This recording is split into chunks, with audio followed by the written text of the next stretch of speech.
Hi, my name is Fred Knigendorf, and I'm here to take up a few minutes of your time. I want to talk about three things about business writing. First one, I'd like to clear up a misconception. Secondly, I want to spend a moment talking about a current trend in business writing. And finally, I want to enter a caveat. The current misconception, or the misconception, involves the word formal. When you think of the word formal when it comes to business writing, what typically comes to mind is this, that we have to use big words, we have to get all gussied up, and we have to use very fancy and stilted language. Unfortunately, that's not the case. Here's why. Formal is a word we usually hear in conjunction with an occurrence or an occasion of some sort, like a formal dinner, a formal dance, a formal wedding, where we do have to get dressed up. We do have to act in a way that's perhaps not normal or comfortable for us, but it's nonetheless expected. Formal business writing simply means that you follow a form. A formal dance is the same thing. You follow a form. People act like this is how you do things and all that. In the 18th century in France, if you were to go to visit the king and the queen at the palace, well, everybody would be on a different page and chaos would rule. And the result is they started issuing cards to people with all the rules of engagement. Here's the clothing you wear when you address the queen or the king. Here's what you call them. Here's the meal, here's the menu, here's what you do with all those knives and forks, and here are the wines and all that sort of thing. And that card was called a ticket or etiquette. And it simply meant this is how we all act because we didn't want anybody to make a fool of themselves. It's the same thing in business writing. When you write formally, all you're doing is following a form that's known and understood, shared by you and your reader. For example, you have seen the typical classic business letter form. It says, dear somebody. Dear Mr. Dufresne. Now, I'm a grown man. I write to other grown men.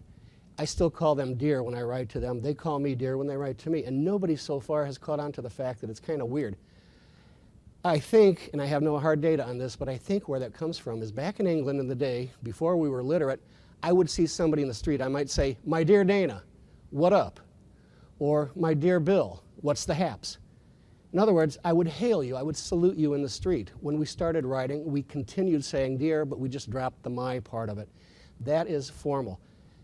Below that, at the end of the letter, we would have a sincerely, or best regards, or kind regards, or something like that. That would be the complimentary close. So here's what I want you to remember.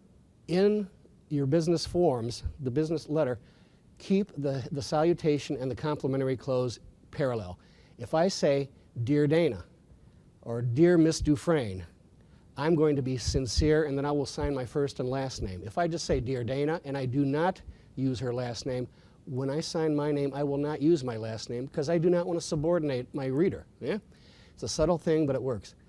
The other thing is if I just say Dana with a dash and not make her dear, I will not be sincere. So if she ain't dear, I won't be sincere. If she is dear, I will be sincere. Keep those things parallel. There's a phenomenon in reading known as primacy recency. We tend to remember the beginning and the endings of things. So I want to start out on a good foot.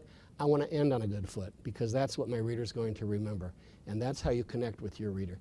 The other thing is I want to talk about one of the current trends in business writing today, and that is we're becoming a little more casual, a little more conversational. The old rule of thumb was if you write like you talk. Well, I've heard so many people talk like a complete moron that I've gotten out of saying that. I'm going to say now, if you wouldn't say it, do not write it. I'm not going to write, or I'm not going to say to somebody, Judy, as per your request, enclosed here with attached, please find. I wouldn't say that in a million years, so why do I write it? I would not say, pursuant to our recent conversation. How would I say something like that? In person, I would say, as we discussed recently, or here is the information you asked for, as opposed to as per your request. That is what we're seeing more and more of. And it's simply because I want to connect with my reader. The deal is, when people read, they go through a process called subvocalization. Subvocalization simply means that we're sounding out the words in our minds when we read something. It's because most of us learn to read phonetically, that is, by sounding out the words. The result is, now that we're old, we still do it. You still see some people moving their lips when they read. All they're doing is subvocalizing. It's nothing more than that. But your reader is doing the same thing. And if they come across a phrase like as per your request or pursuant to, it's going to throw them off because it's not conversational. People wouldn't say that at gunpoint even, so let's not write it anymore. You're seeing more and more contractions in writing. Instead of saying, I did not understand the purpose of the meeting, you're going to see, I didn't understand, and so forth. The other thing is when you close a letter, typically you default to this business ease. If you have any further questions, please feel free. The variant on that, which is my favorite, is if you have any further questions, do not hesitate to call me. As if the guy's going to start to dial you and then back off just a little bit. It's not going to happen. Why not just say, please call me with whatever questions you may have about that.